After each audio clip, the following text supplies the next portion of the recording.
Hi guys! Tapos na tayong kumain, kaya naman magbabalat na tayo ng ating mangga.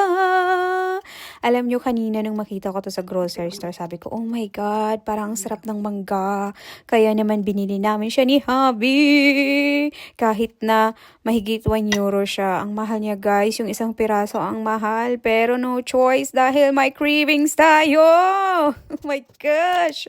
So, ayan, balatan na natin. Pero kalahati lang yung babalatan natin. Kasi guys, malaki yung mangga. So, kalahati lang at busog na din ako. So, enjoy natin yan! Hopefully, it's not sour.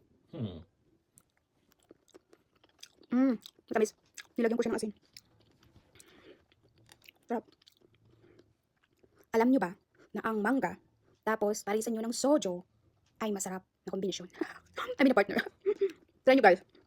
Sojo tapos mango. Masarap siyang partner.